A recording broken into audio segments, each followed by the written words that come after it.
सभी को good morning. इससे पहले का चैप्टर हम लोगों ने डिस्कस किया था, वो था पॉपुलेशन डिस्ट्रीब्यूशन, डेंसिटी और ग्रोथ। उसमें हमने पॉपुलेशन के सबसे बेसिक एलिमेंट्स पढ़े थे कि पॉपुलेशन कहाँ पर, कैसे और क्यों रहती है। डेंसिटी पर यूनिट एरिया पर थी, और ग्रोथ हमने जो टाइम, एक पर्टिकुलर एरिया पे दो टाइम के बीच में जो पॉपुलेशन में चेंजेस आते हैं हम लोगों ने उसके बारे में पढ़ा था, ट्रेंड्स के बारे में पढ़ा, और उसके बाद हम लोगों ने डेमोग्राफिक ट्रांजिशन थ्योरी भी पढ़ी। ये नया चैप्टर है आपके एनसीईआरटी क्लास 12 बुक का, पॉपुलेशन कंपोजिशन। इस चैप्टर का नाम है जनसंख्या संगठन। और इस चैप्टर में आपको अगर सीबीएसई के लिहाज से देखना चाहो तो क्वेश्चन छोटे बनते हैं, लेकिन ये चैप्टर इंपॉर्टेंट है आपको अपने कॉन्सेप्ट डेवलप करने के लिए, स्पेशली उनके लिए जो ज्योग्राफी में अपनी कॉन्सेप्ट डेवलप करना चाहते हैं। अगर आपको geography as a further career continue करना है, ये चैप्टर आपके लिए बहुत इंपॉर्टेंट है। तो जनसंख्या संगठन या पॉपुलेशन कंपोजिशन, इस चैप्टर के बारे में आपको समझा दूं कि इस चैप्टर में आपके पॉपुलेशन से रिलेटेड ढेर सारे एलिमेंट्स जो हैं वो डिस्कस किए जाने हैं जो जनसंख्या से जुड़े हुए होते हैं। यहाँ पर उनके जितने भी कंपोजिशन या संगठन हैं वो एक एक करके दिए गए हैं, और हम लोग एक एक संगठन पे बात करते हुए चलेंगे।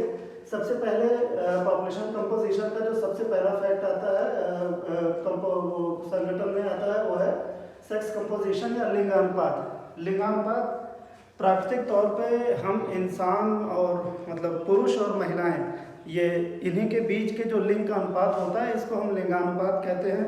अब ज्योग्राफी या कोई भी विषय पढ़िए तो एक चीज़ जरूर अपने दिमाग में डेवलप कीजिए कि जब भी आप कोई भी चीज़ पढ़िए तो दिमाग में 3 सवाल रखिए, क्या, क्यों और कैसे। ये चीज़ क्या है, ये चीज़ हम क्यों पढ़ रहे हैं, और ये चीज़ कैसे फंक्शन करती है। तो यहाँ पर भी ये जानने का है कि पहली चीज़ तो ये क्या है। तो सेक्स कंपोजिशन जो है वो ये है कि स्त्री और पुरुष के बीच का अनुपात। हम पूरे भी देश का, जब भी आपके यहाँ भी देखिए 2021 में सेंसस होने वाला है, हम हर देश अपने देश की जनता के बारे में प्रॉपर प्लानिंग करने के लिए वहाँ पर जनगणना का काम करते हैं, और जनगणना से जो सबसे पहली मोटी चीज़ निकाली जाती है वो लिंगानुपात होती है। लिंगानुपात जो कैलकुलेट किया जाता है पूरे वर्ल्ड पर, जो तरीका है अपने देश में उसका उल्टा है। सामान्यतया प्रति पुरुष जो होते हैं, पुरुष अपान मेल अपान फीमेल, मतलब कि पुरुष उसके नीचे महिलाओं की जनसंख्या गुणे 1000, और इस तरह से जो आंकड़ा निकल के आएगा वो आएगा कि प्रति 1000 महिलाओं पर कितने पुरुष हैं। ये सामान्यतः पूरे विश्व में किया जाता है, और ये हमेशा 1000 नहीं रहता।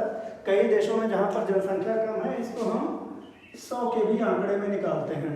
तो ये चीज़ हो गया आपका लिंगानुपात। हमारे देश में क्या करते हैं, हमारे देश में चूंकि पुरुष ज़्यादा है पहले से ही, तो उनके अनुपात में महिलाओं का, पुरुषों के हिसाब से महिलाओं का अनुपात निकालने के लिए इसी इक्वेशन को उलट दिया गया है। तो इस चीज़ का बहुत खास ध्यान देंगे। सामान्यतः इक्वेशन क्या होती है, मेल अपॉन फीमेल इंटू 1000, मतलब कुल पुरुष जनसंख्या बटे महिलाओं की जनसंख्या गुणे 1000। लेकिन भारत में कुल महिलाओं की जनसंख्या बटे पुरुषों की जनसंख्या गुणे 1000, और इससे जो रिजल्ट आता है वो निकलता है कि भारत में प्रति 1000 पुरुषों पर इतनी महिलाएं हैं। जैसे अभी जो करंट हमारे 2011 के सेंसस का आंकड़ा है वो 940 है, तो 940 महिलाएं हैं प्रति 1000 पुरुषों पे। तो जो पहला सवाल था आपका वो क्या है कि ये क्या है, अब ये क्यों हम पढ़ते हैं। तो ये जो क्यों पढ़ते हैं उसका जवाब ये देखिए, यहाँ पर लिखा है लैंगिक विभेद पर चर्चा। ये मैंने की पॉइंट्स इसलिए बना लिया है ताकि लिखने के समय हमारा जो है वो टाइम लॉस ना हो। तो इसको पढ़ने की जो सबसे मुख्य वजह है कि हम इस चीज़ पर, आप लोगों ने पोल साइंस में या वैसे भी जनरल आजकल आप अवेयर होते हैं, तो इससे जुड़े आप ढेर सारे मुद्दे पढ़ते हैं, नारी सशक्तिकरण, नारी जागरण और ये सारी चीज़ें। तो उनमें सबसे बड़ी चीज़ आती है लैंगिक विभेद, और ज्योग्राफी में हम इसके सबसे मूल में जाते हैं कि क्या वजहें हैं कि कुछ देशों में महिलाओं की संख्या पुरुषों से उनके अनुपात में काफ़ी कम है। तो उन सारी चीज़ों के बारे में डिस्कस करते हैं। तो ये आपका जवाब है उस क्यों का, जो मैंने आपको कहा था कि ये क्या है और इसको हम फिर क्यों पढ़ते हैं। तो इसलिए पढ़ते हैं ताकि किसी भी क्षेत्र में अगर वहाँ पर महिलाओं की संख्या कम है तो हम ये जान सकें कि यहाँ पर उनके साथ किस तरह का, आप कह सकते हैं कि कौन से विभेद हैं, किस तरह का जेंडर डिस्क्रिमिनेशन उनके साथ हो रहा है, जिसकी वजह से उस क्षेत्र में महिलाओं की संख्या कम है। अभी हम लोग इस पर आएंगे तो उस पर चर्चा करेंगे, वो आपके कैसे का जवाब होगा। अब आते हैं पूरी दुनिया में जो एवरेज एक रेशियो है वो है पूरी दुनिया का जो रेशियो काउंट किया गया है वो 1000 से घट के अब प्रति 100 महिलाओं पे आ गया है। और यहाँ पर आप जो तीनों ये आंकड़े पढ़ेंगे, सबसे ज़्यादा कहाँ का है और सबसे कम कहाँ का है, वहाँ पर आप एक चीज़ का ध्यान देंगे कि नीचे महिलाएं हैं, मतलब कि बेस में प्रति 100 महिलाओं पर कितने पुरुष हैं, ये आंकड़ा विश्व स्तर पे निकाला गया है। तो पूरे वर्ल्ड का जो रेशियो है वो प्रति 100 महिलाओं पर 102 पुरुष है, 102 मेल्स पर 100 फीमेल्स। और अगर देखेंगे कि किस देश का सबसे अच्छा लिंगानुपात है, अच्छे लिंगानुपात का क्या मतलब है, दरअसल शुरू से ही जब से हमारी मानवीय सभ्यता का इतिहास बढ़ता गया, आज अगर कुछ आदिवासी समाजों को छोड़ दिया जाए तो महिलाएं उस डिस्क्रिमिनेशन का शिकार हुई जिनमें, मतलब डिस्क्रिमिनेशन का शिकार होने वाले बाकी जितने कह सकते हैं, चाहे वो कास्ट का हो, रेस का हो, जिस तरह के, उनमें से एक बड़ा सेक्शन महिलाओं का भी रहा है। तो ये आप कह सकते हैं कि ये पूरा का पूरा सेक्शन किसके लिए डेडिकेटेड है, महिलाओं के लिए। तो इसीलिए उस देश की स्थिति ज़्यादा बेहतर मानी जाती है जहाँ पर प्रति 100 महिलाओं पर पुरुषों की संख्या उनसे कुछ कम हो। इसका मतलब ये है कि उस देश में महिलाओं की संख्या ज़्यादा है पुरुषों से। तो इसमें आपका देश है लाटविया।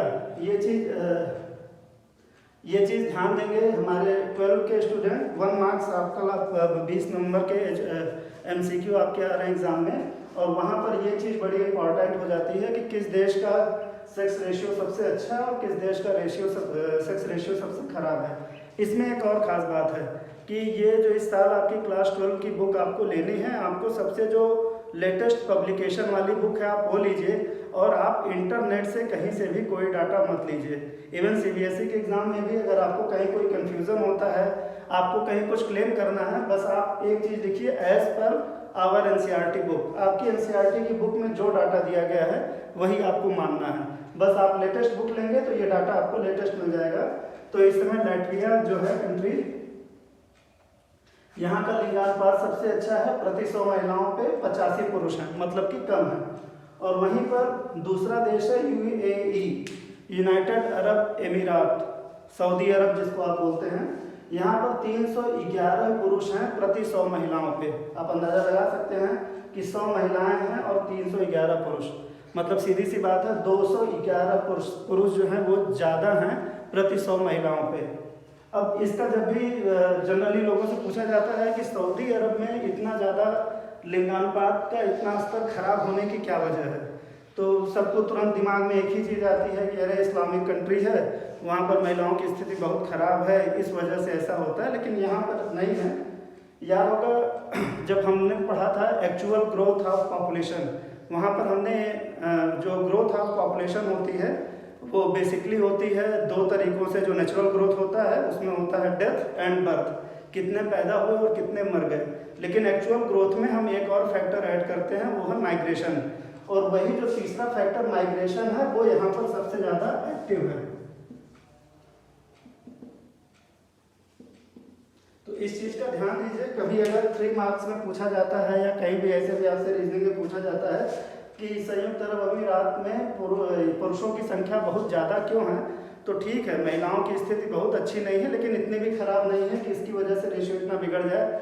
आप सभी को पता है कि पूरी दुनिया से वर्कर वहाँ पर काम करने के लिए पहुँचते हैं। पिछले कुछ सालों में संयुक्त अरब अमीरात ने जब ये देखा कि उनके तेल के भंडार खत्म होने वाले हैं, तो उन्होंने एक ऐसी इंडस्ट्री की तरफ छलांग लगाई जो कभी खत्म नहीं होने वाली है, वो है टूरिज्म।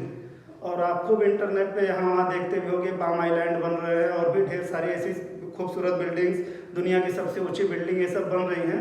और उसको बनाने के लिए उनको ढेर सारे वर्कर चाहिए होते हैं। इसका एक और आपको कह सकते हैं सिंपल एग्जांपल, आप अपने घर के आसपास सर्वे करो घर गांव में, तो आपको पता चलेगा कि गांव में मैक्सिमम कह सकते हैं कि हर घर 2 घर के आप अंतर पे देखोगे तो कोई ना कोई सऊदी अरब जरूर कमाने गया है। वहाँ पर वो भेड़ ही चरा रहा है, लेकिन वहाँ पे जाके पैसे कमा रहा है। तो इतने ज़्यादा जो पॉपुलेशन वहाँ पर माइग्रेट की है वो केवल मेल पॉपुलेशन है, क्योंकि वहाँ पर उनको वर्कर्स की ज़रूरत है, तो फीमेल जा नहीं सकती।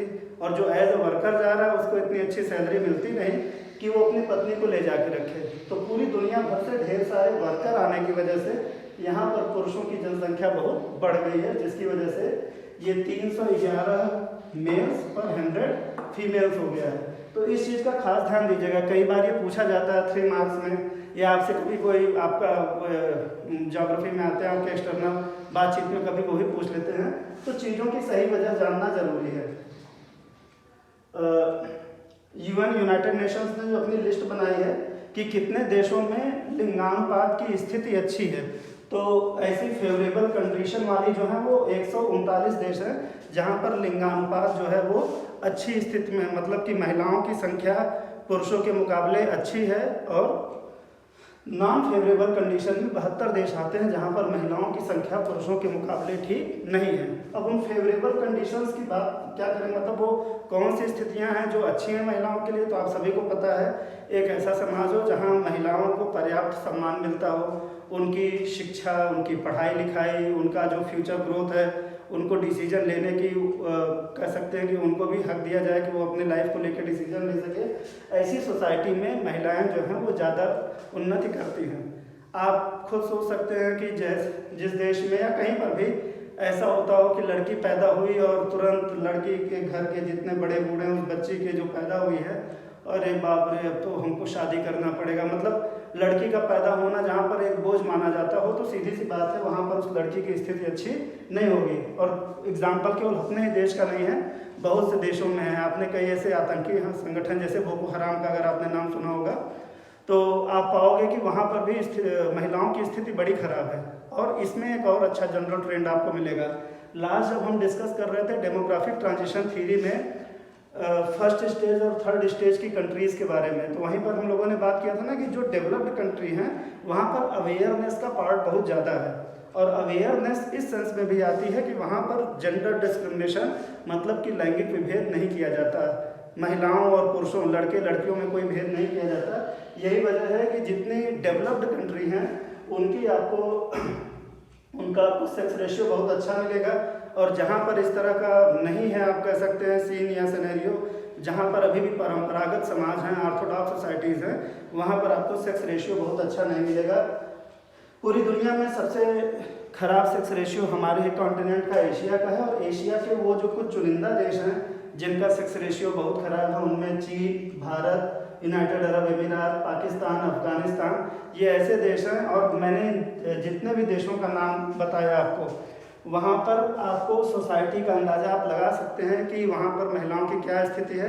ये मुझे बताने की ज़रूरत नहीं है, आप बड़े हैं, खुद ही इस ऊपर के लेवल तक आ गए हैं। ये एक जनरल रिसर्च आप खुद कर सकते हैं, अपने आसपास की चीज़ों को परसीव करेंगे, आप पाएंगे कि क्या वो कौन सी चीज़ें हैं जो महिलाओं को समाज में सही स्थिति नहीं देती। और अब आप इसमें एक देश का नाम देख रहे होंगे, चाइना। तो वहाँ कम्युनिस्ट गवर्नमेंट है और बड़ी अच्छी स्थिति होगी चाइना में, ऐसा कुछ नहीं है। चाइना की भी स्थिति बहुत बुरी है। वो इस सेंस में है कि आपको कुछ एक दो एग्जांपल देते हैं। चाइना में लड़कियों के छोटे पैर बहुत शुभ माने जाते हैं, तो वहाँ पर बचपन में ही लड़कियों के पैर छोटे रखने के लिए उनको लोहे के जूते पहनाए जाते हैं। आप इंटरनेट पे सर्च करना, आपको उनके एकदम मुड़े तुड़े पैर वाले जूते मिलेंगे।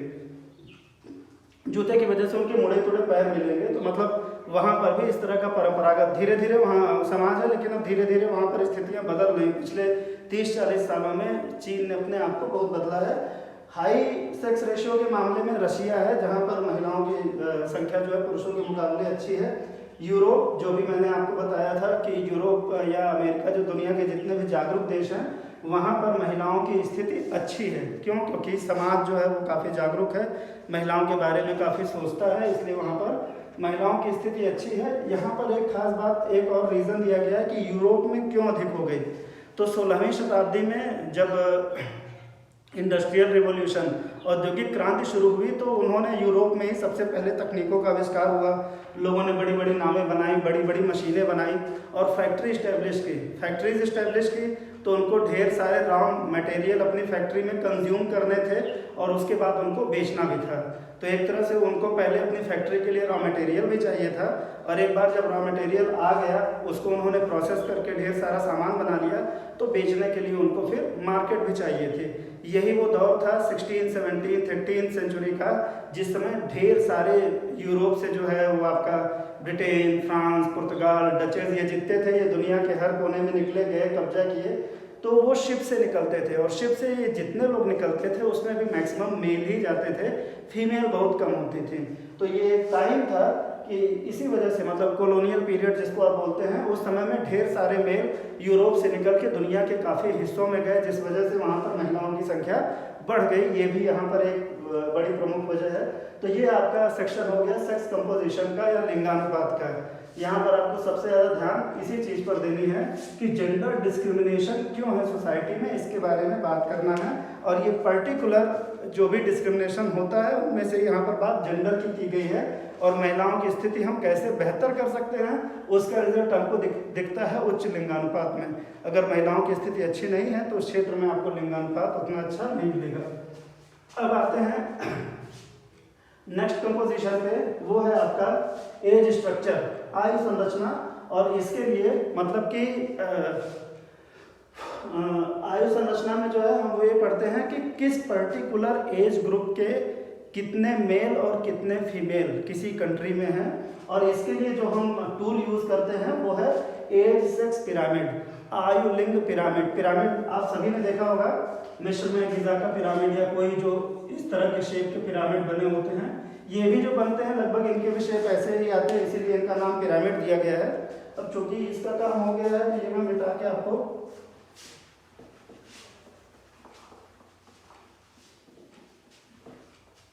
बता देता हूं कि कैसे बनता है age sex pyramid. Age sex pyramid बनाने के लिए जो सबसे पहले बेस लाइन होती है, मैंने आपको बताया था कि जब भी ग्राफ बनाइए, ग्राफ पे दोनों एक्सिस पे आपको क्या शो करना है वो पहले आपको लिखना है। यहाँ बीच में एक सेंटर लाइन होती है। स्टडी थोड़ा सा इजी हो इसके लिए हम क्या करते हैं कि इस सेंटर लाइन के बीच में गैप रखते हैं। इसको हमेशा याद रखिएगा कि जो एज सेक्स पिरामिड होता है वहाँ पर हमेशा लेफ्ट साइड में मेल और राइट साइड में फीमेल होती है। अब उसके बाद यहाँ पर नीचे पॉपुलेशन, इधर भी जीरो, यहाँ पर भी जीरो। अब यहाँ से इधर राइट साइड ये फीमेल का है और ये लेफ्ट साइड मेल का है।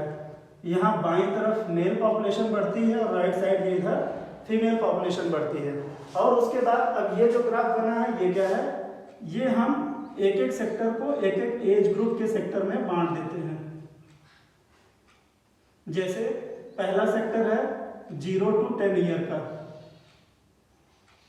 चलिए इसे भी लिख दे रहे हैं 0 to 10।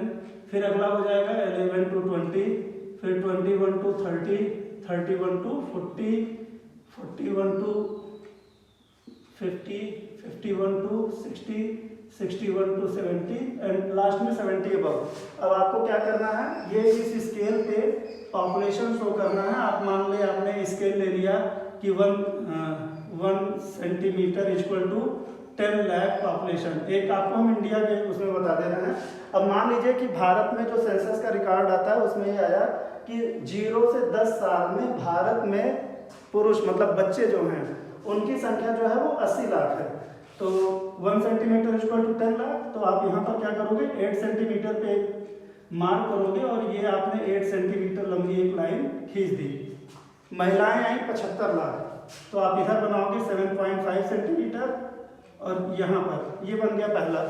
फिर नेक्स्ट स्लैब में 11 to 20 ईयर में मेल कितने हैं, वो जितना भी आया, मान लो 55 लाख आया तो 5.5 सेंटीमीटर, ये 45 आए तो 4.4। ऐसे ऐसे जैसे जैसे आप एज ग्रुप में बढ़ते जाओगे वैसे वैसे ये एक पिरामिड का शेप बनता चला जाता है। तो ये कई मायनों में फायदेमंद होता है। पहला तो इसमें मेल और फीमेल बटे रहते हैं, तो आप इससे ये पता कर सकते हो कि किस पर्टिकुलर एज ग्रुप में मेल ज़्यादा है या फीमेल ज़्यादा है। दूसरे आपको पर्टिकुलर एज ग्रुप का डाटा मिल जाता है, तो इससे ये पता चल जाता है कि किस आयु वर्ग के कौन से लोग आपके देश में हैं।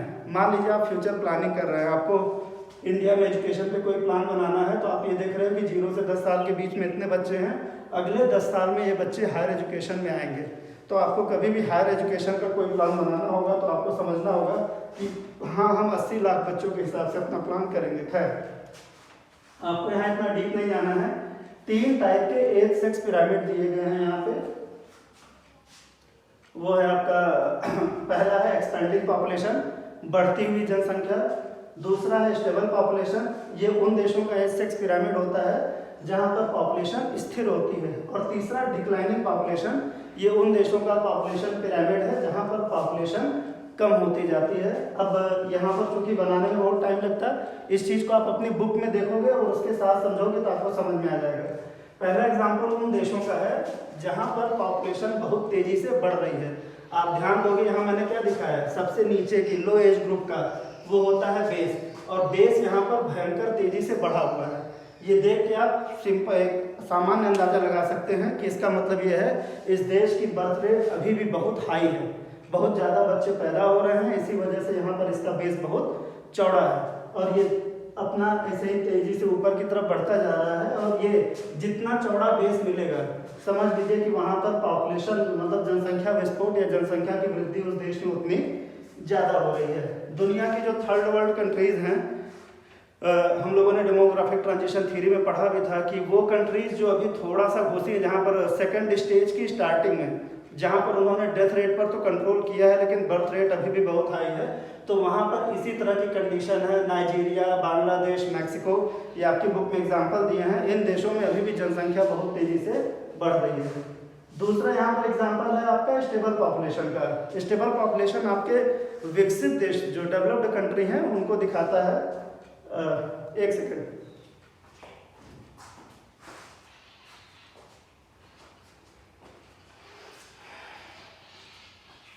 हाँ, तो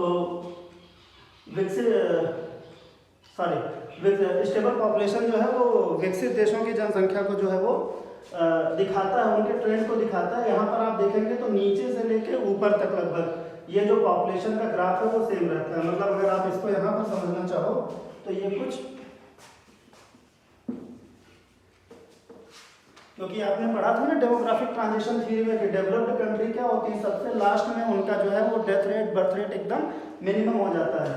तो यहाँ पर जो है लो एज ग्रुप से लेके बड़े एज ग्रुप तक, चूंकि ज़्यादा लोग पैदा ही नहीं हो रहे हैं, इन्होंने डेथ रेट और बर्थ रेट कंट्रोल कर लिया है, तो ये लगभग हर एज ग्रुप में ये समान लोग होते हैं, इसीलिए इनको हम स्टेबल पॉपुलेशन बोलते हैं। ऑस्ट्रेलिया हुए, यूएसए हुए, ये कुछ ऐसे देश हैं जहाँ पर ये स्टेबल पॉपुलेशन का ग्राफ है। स्टेबल पॉपुलेशन ये हमको बताती है कि इस देश की जनसंख्या बढ़ नहीं रही है, सालाना हर 1000 पे 2-3 आदमी पैदा होते हैं और इतने ही मरते हैं, इसी रेशियो से यहाँ पर जनसंख्या बढ़ती है, बढ़ती नहीं है, कंट्रोल रहती है, मतलब बढ़ती घटती दोनों होती है। तीसरी चीज़ है डिक्लाइनिंग पॉपुलेशन। डिक्लाइनिंग पॉपुलेशन का ग्राफ क्या है, वो इस तरह से पीपल के पत्ती की शेप की तरह, अगर आप यहाँ देखो बुक में भी देखोगे तो आपको बहुत साफ दिखेगा। यहाँ पर जब पॉपुलेशन का साइज आपको सिकुड़ता हुआ दिखे, तो पॉपुलेशन साइज जब सिकुड़ता हुआ दिखे तो इसका मतलब होता है कि ये पॉपुलेशन जो है वो कम हो रही है। बीच में आप देखेंगे कि चौड़ी है, मतलब बढ़ तो गई है, लेकिन नीचे जो है वो बर्थ रेट जो है वो काफ़ी कम होती जा रही है।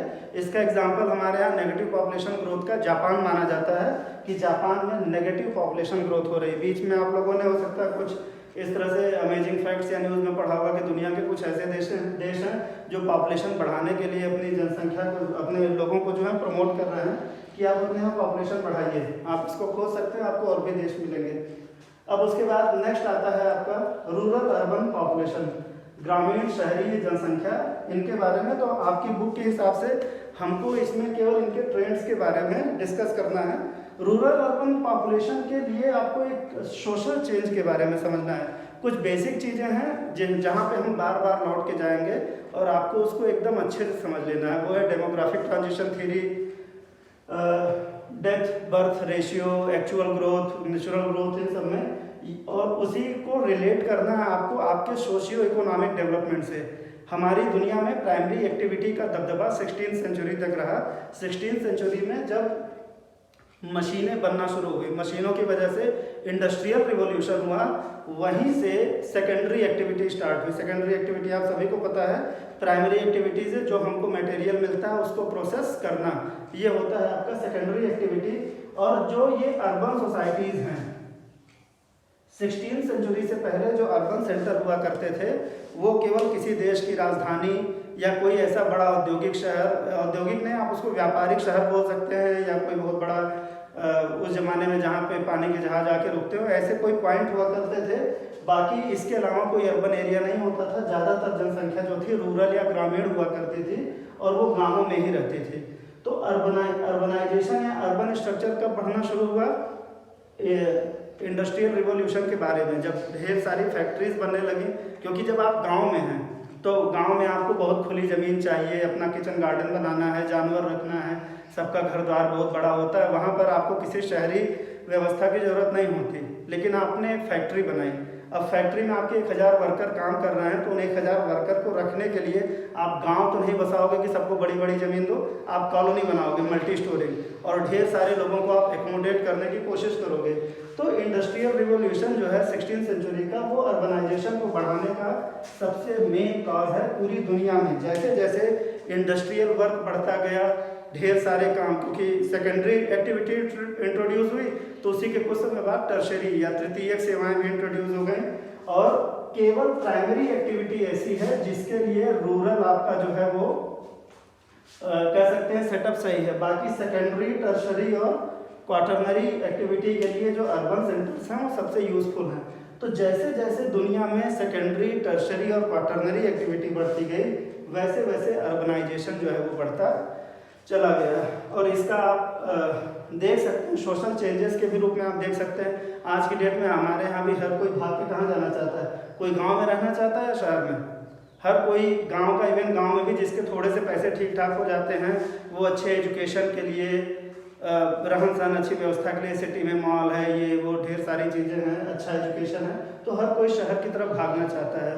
तो अब पूरे होल वर्ल्ड का एक मॉडर्न सेटअप है कि रूरल पॉपुलेशन शिफ्ट कर रही है अर्बन पॉपुलेशन की तरफ। जब आप सबसे लास्ट में लास्ट चैप्टर आप पढ़ेंगे सेटलमेंट का, तो वहाँ पर आप रूरल अर्बनाइजेशन के ट्रेंड पढ़ेंगे कि कैसे दुनिया में अर्बनाइजेशन बढ़ता गया, तो वहाँ पर हम लोग इसको डिटेल में पढ़ेंगे।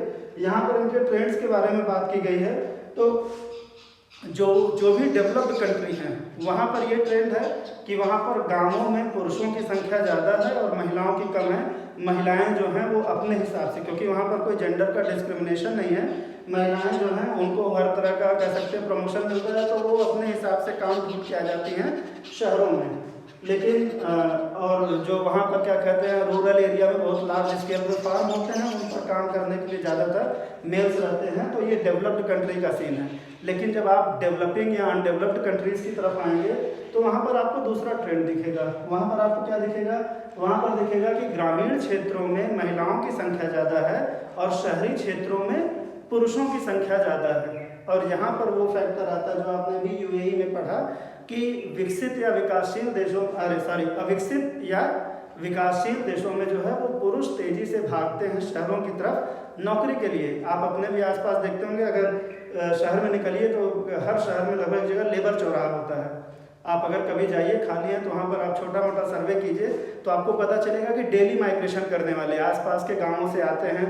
ऐसे किसान जिनको गांव में कोई काम नहीं मिल रहा वो शहरों में आते हैं, लेबर वर्क करते हैं और शाम को घर वापस चले जाते हैं। कुछ परमानेंट आ जाते हैं रहने, रिक्शा चलाते हैं वहीं रहते हैं, कुछ सीजनल होते हैं, कुछ लॉन्ग टर्म के लिए आते हैं। लेकिन ज़्यादातर जॉब अपॉर्चुनिटीज़ हमारे देश में, हमारे मतलब जो भी डेवलपिंग नेशन है और ऐसे देशों में वो ज़्यादा जॉब अपॉर्चुनिटीज़ मिलती हैं अर्बन एरिया में। इस वजह से यहाँ पर मेल पॉपुलेशन, क्योंकि हमारे यहाँ सोसाइटी का ऐसा सिस्टम है कि आदमी को कमाना है और औरत को घर का काम करना है, तो पुरुष कमाने के लिए निकलते हैं और यहाँ पर ये ट्रेंड चेंज हो जाता है। नेक्स्ट है लिटरेसी। लिटरेसी की थोड़ी सी बात की गई है, वो मैं आपको बता दूं। लिटरेसी जो है वो ये जानने के लिए ज़रूरी है क्योंकि लिटरेसी से ही आपको जागरूकता का स्तर पता चलता है। किसी भी देश को आप अगर वहाँ का आप डेवलपमेंट देख रहे हैं, अभी नेक्स्ट चैप्टर हम लोग ह्यूमन डेवलपमेंट पढ़ने वाले हैं, वहाँ पर ये चीज़ सबसे डोमिनेंट होकर आएगी, वहाँ पर निकलेगी। इसका महत्व तब वहाँ पर हम डिस्कस करेंगे। तो लिटरेसी किसी भी कंट्री का आप कह सकते हैं कि एक सीन शो करती है कि अगर वहाँ पर उस कंट्री में लिटरेसी सबसे ज़्यादा है या लिटरेसी बहुत अच्छी है तो सीधी सी बात है कि वहाँ का लेवल, ह्यूमन डेवलपमेंट का लेवल बहुत अच्छा होगा। हमारे देश में लिटरेसी को मेज़र करने के लिए पहली बात तो ये कि कोई एक यूनिफॉर्म फार्मूला पूरी दुनिया में नहीं बनाया गया है। हर देश अपने हिसाब से लिटरेसी को एक्सप्लेन करते हैं। हमारे देश में लिटरेसी एक्सप्लेन की गई है कि कोई भी 7 साल या उससे ऊपर का जो भी हो वो अपनी मातृभाषा में लिख पढ़ सके और सामान्य गणना कर सके तो उसे हम लिटरेट मानेंगे। और ये स्टैंडर्ड करने के बाद हमारी कंट्री की लिटरेसी 76 पॉइंट समथिंग % है, वो आप देख लीजिएगा। तो ये ऐसा क्यों है? आप सोचिए कि अगर हमारे देश में किसी एक पर्टिकुलर एजुकेशनल बैरियर, लाइक हम हाई स्कूल को मानते लिटरेट, या जो कम से कम इंटर कर ले उसको लिटरेट मान लें, तो इस हिसाब से तब तो हमारी लिटरेसी काफ़ी कम हो जाती है। तो आप ये कह सकते हैं कि हमारे देश में हमारी सरकार ने कि कितने ज़्यादा से ज़्यादा लोगों को हम लिटरेट दिखा सकें, इसलिए उन्होंने लिटरेसी का स्टैंडर्ड गिरा के एकदम नीचे कर दिया कि आप अपनी मातृभाषा में लिख पढ़ लीजिए, कुछ हल्का फुल्का लिटरेचर पढ़ लीजिए, कुछ जनरल कैलकुलेशन कर लीजिए, हम आपको लिटरेट मान लेंगे। उसके बावजूद हमारे देश की लिटरेसी इतनी है। और वहीं मैं आपको बता दूं, डेनमार्क जैसे देश हैं जहाँ पर जो ग्रेजुएट होता है उसको लिटरेट माना जाता है, इसके बावजूद वहाँ पर लिटरेसी 100% है। तो आप अंदाज़ा लगा सकते हैं कि कैसे वहाँ की जनता, वहाँ के लोग, वहाँ की सरकार कैसे ये सिस्टम बनाती है कि हमको हर किसी तक एजुकेशन पहुँचाना है और लोग पढ़ना अपनी जिम्मेदारी समझते हैं। सबसे लास्ट में है ऑक्यूपेशनल स्ट्रक्चर का। ऑक्यूपेशनल स्ट्रक्चर जो है वो कार्यशील जनसंख्या एक रेशियो है। अब यहाँ पर ये भी बड़ी इंपॉर्टेंट हो जाती है कार्यशील जनसंख्या के बारे में। यहाँ पर आपको दो टर्म मिलेंगे, एक है डिपेंडेंट पॉपुलेशन, निर्भर जनसंख्या, और एक मिलेगा वर्किंग पॉपुलेशन, जिसको हम बोलते हैं कार्यशील जनसंख्या। अब यहीं पर मैं कर दे रहा हूँ, जो डी फॉर डिपेंडेंट पॉपुलेशन, इनकी जो रेंज होती है वो 0 to 14 ईयर और 60 to अबव, ये जितने हैं ये सारे के सारे किसमें आते हैं? डिपेंडेंट। डिपेंडेंट का मतलब होता है निर्भर, और दूसरे जो हैं वो वर्किंग, ये आते हैं 15 to 59 ईयर। वर्किंग क्या है? वर्किंग मतलब ये जनसंख्या का वो ग्रुप माना जाता है जो अपने लिए खुद आय, अपने भरण पोषण के लिए खुद वो मेहनत करके कमा सकता है, और डिपेंडेंट इनके ऊपर डिपेंड होते हैं। सीधी सी बात है, 0 से 14 साल का जो बच्चा है वो अपने माता पिता पे डिपेंड होता है, और इसी तरह से जब आप 60 साल रिटायरमेंट पा जाते हैं तो भी आप अपनी संतानों पर निर्भर हो जाते हैं, या फिर आपको रिटायर कर दिया जाता है। अगर आपने पैसे इकट्ठा कर रखे हैं तो आप ओल्ड एज होम में रहिए, या आपने जो भी हिसाब किताब अपने लिए रखा वैसे रखिए, लेकिन फिर आप डिपेंडेंट पॉपुलेशन में काउंट होते हैं।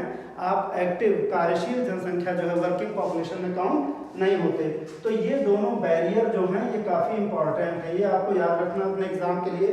कई बार पूछा जाता है वर्किंग पॉपुलेशन की क्या रेंज है, डिपेंडेंट पॉपुलेशन की क्या रेंज है। और सीधी सी बात है कि अगर जनसंख्या विस्फोट ज़्यादा है तो अपने आप इसका मतलब है कि डिपेंडेंट पॉपुलेशन के लोग बढ़ेंगे। और ये जो कार्यशील जनसंख्या है 15 to 59 ईयर, ये गवर्नमेंट की रिस्पॉन्सिबिलिटी होती है, सोसाइटी की होती है कि इस एज ग्रुप में सभी को काम मिले। तो मतलब बेरोजगारी के लिए भी जो लोग गिने जाते हैं वो इस एज में अगर कोई अपनी आजीविका का जुगाड़ नहीं कर पा रहा है तो वो बेरोजगार माना जाएगा। हर जगह इसको अपने हिसाब से काउंट करते हैं, लेकिन जनरली जो है वो वर्किंग पॉपुलेशन इसमें देखी जाती है। आप अपनी उम्र देख लीजिए, आप भी 15 साल से ज़्यादा हो गए तो एक तरह से आप भी बेरोजगार हैं, इसके हिसाब से आपको नौकरी करनी चाहिए। लेकिन अभी हमारे यहाँ समाज ऐसा है कि आपको लंबी पढ़ाई के लिए आपके गार्जियन आपको फाइनेंस करते हैं। डेवलप्ड कंट्री में इस चीज़ की भी फ्रीडम है, वहाँ पर बच्चे इसी एज से पार्ट टाइम जॉब करना सीख लेते हैं, उनके लिए कोई काम छोटा बड़ा नहीं होता। ये एक सोशल अवेयरनेस का एग्जाम्पल है। तो इस तरह से आपका ये चैप्टर पूरा खत्म हो गया। इसको आप बुक से लेके अच्छे से पढ़िए। आप 12 के स्टूडेंट के लिए तो मैं ये बना रहा हूँ, लेकिन ये कंपटीशन ग्रेड में भी अगर आपको किसी बच्चे को पढ़ना है, मैंने कुछ इसमें छोड़ नहीं रखा जो आपको अच्छे से समझ में ना आया हो, आप कमेंट में पूछिए। कमेंट क्या कहते हैं उसमें, कमेंट सेक्शन में पूछिए, और मैं कुछ दिन में आपको उसी पे चाहे इन्फॉर्म करूंगा या और मीडियम से इन्फॉर्म करूंगा। मैं इस पर एक लाइव सेशन लूँगा। लाइव सेशन के टाइम में आप हमको उस पर अपने क्वेश्चन डाल दीजिएगा, लाइव सेशन में मैं उनके जवाब दूंगा, और लाइव सेशन के टाइम भी आप जो है वो क्वेश्चन आंसर अपने पूछ सकते हैं। तो बस, थैंक यू।